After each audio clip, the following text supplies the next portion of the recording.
Cut అవుతుంది చూడండి. విద్యుత్ శాఖ మంత్రి గొట్టిపాటి రవికుమార్ గారు నిన్న విశాఖపట్నంలో అధికారులతో మాట్లాడుతూ ప్రజల అంగీకారం మేరకే విద్యుత్ వినియోగదారుల అంగీకారం మేరకే స్మార్ట్ మీటర్లు బిగించాలని చెప్తారు. నేను మంత్రి గారిని కోరుతున్నది ఏమంటే, అసలు ఈ స్మార్ట్ మీటర్ల కాన్సెప్ట్ ఎందుకు వచ్చింది? గతంలో మీరు ప్రతిపక్షంలో ఉన్నప్పుడు స్మార్ట్ మీటర్లు అక్కర్లేదని చెప్పారా లేదా? చివరికి పగలగొట్టమని చెప్పింది కూడా మీరే. ఇవాళ నేను మంత్రి గారిని సూటిగా అడుగుతూ ఉన్నాను, స్మార్ట్ మీటర్లు కావాలని ఆంధ్ర రాష్ట్రంలో ఉన్న రైతులు ఏమైనా కోరారా? లేదా వ్యాపార వర్గాల వారు ఏమైనా వారు కావాలని కోరారా?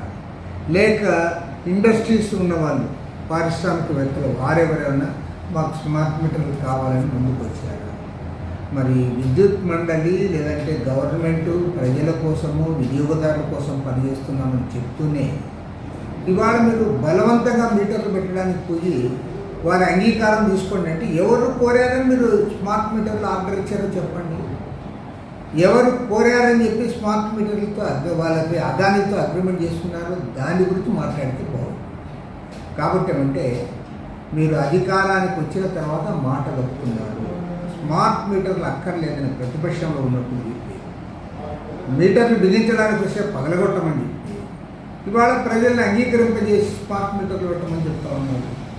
అదేవిధంగా మేము కరెంట్ ఛార్జీలు పెంచమని చెప్పి ట్రూ అప్ ఛార్జెస్ పేరుతో 6 మాసాల కాలంలో 15,480 కోట్ల రూపాయల భారాలు మోపారు. పైగా అదానితో అగ్రిమెంట్ దాదాపు 25 ఏళ్ల పాటు మన రాష్ట్ర ప్రజలపైన 1,10,000 కోట్ల రూపాయల అదనపు భారం పడుతుందని తెలిసి కూడా మీరు అగ్రిమెంట్ కొనసాగిస్తామన్నారు. కాబట్టి ఏమంటే ఈ ప్రభుత్వం మాట తప్పింది. కాబట్టి ఈ ప్రభుత్వాన్ని నిరసన తెలియజేయడానికి రేపు ఆగస్టు 5వ తేదీ నాడు రాష్ట్ర వ్యాప్తంగా వామపక్ష పార్టీలు ప్రజా సంఘాలు పెద్ద ఎత్తున విద్యుత్ కార్యాలయాల ముందు నిరసన కార్యక్రమాన్ని చేపడతా ఉన్న పెద్ద సంఖ్యలో ప్రజల నుంచి కూడా మీరు మద్దతు ఇవ్వాలని కోరుతాం.